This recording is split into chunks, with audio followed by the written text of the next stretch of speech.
আমার ভীষণ ভালো লাগছে গাড়ির উপরে। ইয়ে, আরে ও তো ওখানে খেলা করছে, আমিও যাই ওর সাথে খেলা করব।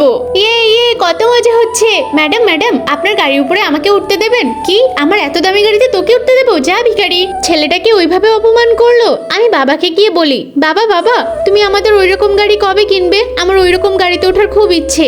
চল, আমি তোকে ওর থেকে উঁচু জায়গায় ওঠাবো। আয় বাবু, তাড়াতাড়ি উপরে আয়। দেখ আমাদের ঘরের গাদের উপরে কত উঁচু না, আর কি সুন্দর লাগবে লাফাতে। মা মা, আমি ঘরের উপর উঠতে চাই। ইয়ে ইয়ে, কত মজা হচ্ছে। হ্যাঁ বাবা, তুমি ঠিকই বলেছো। আরে ওখানে কেন যাব? ওখানে যাওয়ার কোনো দরকার নেই, ওর থেকে আমাদের গাড়ি আছে। না, আমাকে নিয়ে চলো না। আচ্ছা চল তাহলে, তোকে নিয়েই যাই। তোর তো বায়না শেষ নেই, কে জানে তোকে উঠতে দেবে কিনা। ভাই, আমার মেয়েটা আপনার ঘরের গাদার উপর উঠতে চাইছে, একটু উঠতে দেবেন? বাবু, কি করব বলতো? বাবা, উঠতে দাও। আমি তার ওদের মতো না, তাহলে আর কেন বারণ করব? আচ্ছা আচ্ছা, এসো এসো এসো, আমার ছেলের সাথে খেলা করবে। ইয়ে, কত মজা হচ্ছে।